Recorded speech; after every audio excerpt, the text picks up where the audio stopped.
Welcome to Thone and Nibbles, number 59. This comes from Luke chapter 15, the lost lamb. The text for this is Luke 15, verses 1 through 6. When all the tax collectors and sinners drew near to him to hear him, and the Pharisees and Scrabs complained, saying, "This man receives sinners and eats with them." So he spoke this parable to them, saying, "What man of you, having 100 sheep, if he loses one of them, does not leave the 99 in the wilderness and go after the one which is lost until he finds it?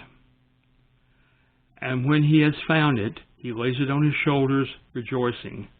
And when he comes home, he calls together his friends and neighbors, saying to them, 'Rejoice with me, for I have found my sheep which was lost.'" The sort of overall heading for this is leaving the 99 to find the one. Now, why is this in the Bible? The main reason is it's symbolic of Christ's love for us. Just as that shepherd loved every one of his sheep and went out to find the one, even though he had 99 others, so is Jesus' and God's love for us, that if there's a chance for our salvation, they will go out and search individually, one by one, for us, so that we might be saved. Now, who was this written to? A big long list. Publicans, sinners, Pharisees, and Scrabs. Let's remember what these people are. Publicans are basically, they were the big financial people of the time, generally tax collectors, or those who work for tax collectors. Sinners are, well, we know what sinners are. They are the people who disobey God's laws. Pharisees, a group of people who were passionately in love with the Lord, however, only without a warm heart, without a kind heart, without a loving heart. They wanted to see that everybody obeyed the law, and God wanted that too, but they didn't have any compassion upon the people to do this. So they were kind of a mixed kind of situation there. For God, but against love. And the Scrabs, they were the people who basically wrote in Hebrew. They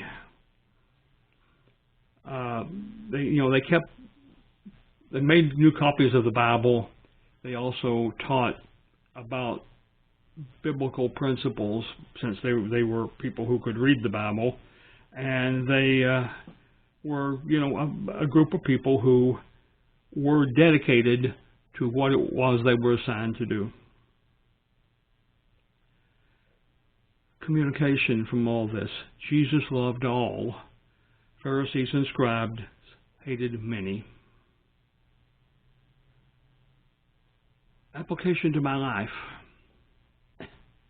I will seek, find, and dispense small acts of joy to all I meet. Boy, that's a tough thing to commit to, by the way. Looking for those who need a little joy and sharing some with them. It's a very rewarding thing to do, but it's also tends to put you back a little bit, because you see how many people are lacking joy.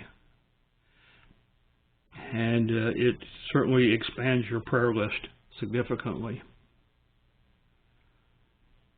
What did God say to me in all this? Don't even appear to have favorites. Now, that was, like I say, of those four groups we talked about, the publicans, the sinners, the Pharisees, and the Scrabs, the Pharisees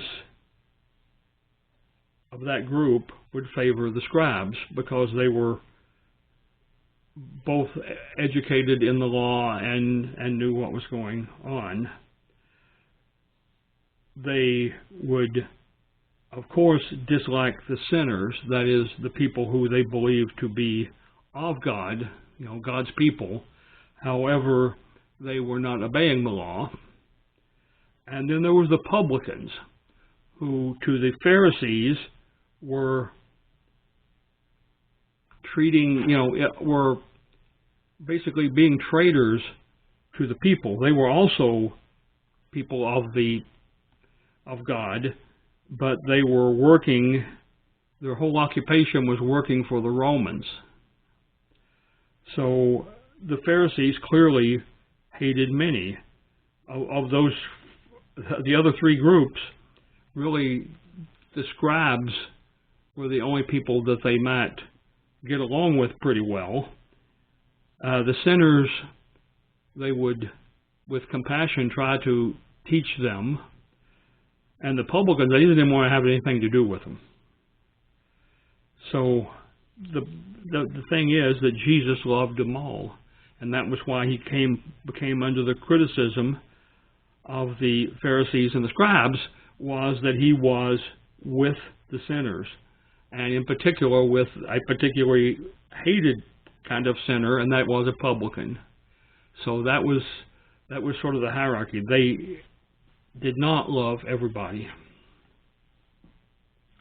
Application to my life. I will seek, find, and dispense small acts of joy to all I meet. And God says to me, don't even appear to have favorites. My personal response. God, continue to filter in my sight all those I meet, so I cannot tell the difference between people. I'm asking God to partially blind me when I meet a new person, so that I don't have any opportunity to judge them on anything other than who they are. That I can't see. I want it to be a monochrome picture that I see. And why is that? Because I don't want to see what race they might be. I want to see them heavily clothed in my mind, because I don't want to see them betrayed as to what their actual feelings were or are by what they're wearing, whether it be modest or immodest in a simple sense, or whether it be of a different ethnicity or religious belief in a more spiritual sense. I don't want to know the difference between people. I want to know, first of all, do they love? Do they show mercy? Do they need God? Do they have God? I mean, these are the kinds of things which we must eventually come to in people, but we never need to see the color of their skin, the ethnicity of their lifestyle, and so on. And we know that God, if we can bring those people to God, God can fix problems that they have, but we can't. So the lost lamb is important. You notice we always talk about a black sheep in the family, or there was no mention here of the color of the sheep, because it doesn't matter to God, and it shouldn't matter to us. So with that, I say, see you next time.